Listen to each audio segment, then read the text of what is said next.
Բարև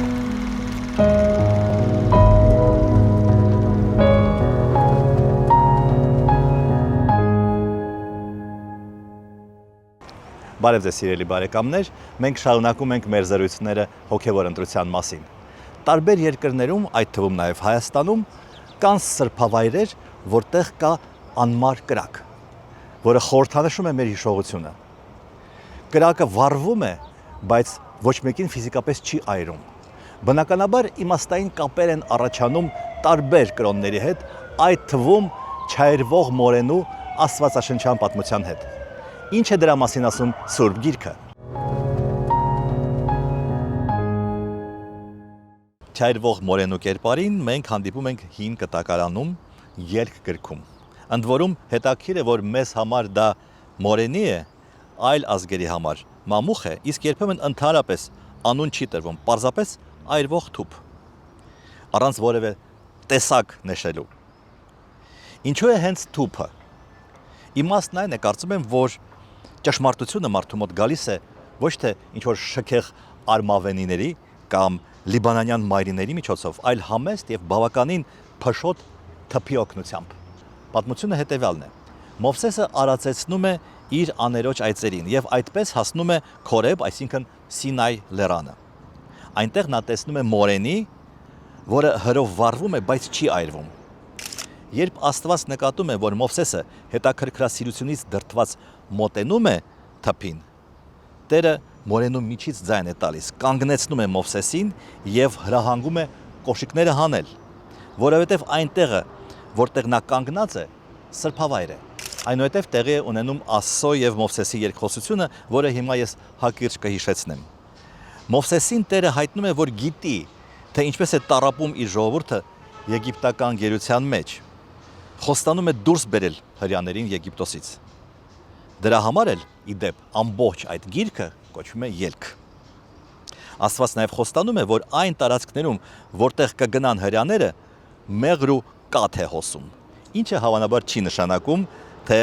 բարեկեցիկ կյանք է սպասվում։ Բայց այդ փոխաբերությանը մենք կանդրադառնանք մեկ այլ առիթով։ Մովսեսը հարցնում է Աստծուն. բայց ես ով եմ, ես ով դառա, ես ինչ եմ ինձնից ներկայացնում, որ գնամ փարավոնի մոտ եւ ասեմ թող իմ ժողովրդին, let my people go, ինչպես որ հայտնի երգում է։ Աստված բացատրում է, որ նա Մովսեսը Աստծո ներկայացուցիչն է։ Աստված միշտ նրա կողքին է։ Մովսեսը շարունակում է իր հարցերը։ Լավ, բա իմ ժողովրդին ես ինչ եմ ասելու։ Ով է ինձ ուղարկել, ով ես դու։ Ինչ է քո անունը։ Եվ այստեղ Աստված պատասխան է տալիս, որը առաջին հայացքից տավտալոգիա է թվում։ Ես այն Աստվածն եմ, որ է։ Բնագրում նույնիսկ Աստված բառը չկա։ Եղե, աշեր եղե, կամ դարձյալ անգլերեն I am who I am։ Մեզ համար է օժանդակ բայից շատ բառեր են առաջանում։ Էություն, էակ։ Այսպիսով կարելի ասել Աստված պատասխանում է. ես էությունն եմ։ Ինչի մասին է խոսքը։ Երբ մենք հանդիպում ենք անծանոթ մարդու, մենք կամ բարձրաձայն, կամ մտքում հարցնում ենք. ով է նա, անունն ինչ է, ինչ գործի է, ինչպիսի ընտանիքից է եւ այլն։ Մահկանացուն ունի բազմաթիվ հատկանիշներ, բազմաթիվ դրսևորումներ։ Օրինակ ես լրագրող եմ, ես պապիկ եմ, ես չգիտեմ, հետիոտն եմ, ես ունեմ տարբեր դրսևորումներ։ Ի տարբերություն մեզ Աստծո մոտ էությունը եւ դրսևորումը համընկնում են, եւ էությունը հենց դրսևորումն է, որի համար այլ պայմաններ պետք չեն։ Աստված խոստանում է նաեւ, որ փարավոնի եւ եգիպտացիների հարցերը նա նույնպես կլուծի, այնպիսի հարվածներ կհասցնի, որ նրանք ստիպված կլինեն թույլ տալ իսրայելցիների ելքը։ Բայց պատմական ֆոնը մեզ համար այս դեպքում այնքան էլ կարևոր չէ։ Կարևոր է, որ մարդու ազատագրումը սկսվում է հրաշքից, չմարող կրակից, որ առանց այդ կրակի որևէ բան չի ստացվի։ Մեզ հետաքրում է բնականաբար չայրվող մորենու պատմության քրիստոնեական մեկնությունը։ Բյուզանդական եւ հայկական ավանդույթում չայրվող մորենին, ինչպես որ եթե հիշում եք Հակոբի սանդուղքը կապում են նախ եւ առաջ Աստվածածնի հետ։ Դա Աստվածածնի նախակերպարն է։ Տրամաբանությունը հետևյալն է. Մարիամն իր մեջ ընդունել է Աստվածային կրակը, որը մարմնավորվել է Աստծո որդեով, բայց չի այրվել այդ կրակով եւ պահպանել է իր կուսությունը Սուրբ Ծնունդից առաջ, դրա ժամանակ եւ դրանից հետո։ Առաջին իմաստն այն է, որ անարար Աստված արարյալ մարդու մեջ է, բայց չի ոչնչացնում նրան։ Երկրորդ իմաստը, որը անմիջապես կապված է առաջինի հետ, Քրիստոսի մեջ աստվածային եւ մարդկային բնույթի միությունն է։ Ըստ այդմ, կրակը աստվածային է, թուփը մարդկային բնությունն է եւ կրակը չի ոչնչացնում թուփը։ Ճիշտ այնպես, ինչպես Քրիստոսի մեջ աստվածայինը չի ոչնչացրել մարդկայինը, մարդկայնությունը։ Այդ մոտեցումը առավել հատուկ է մեր աստվածաբանությանը,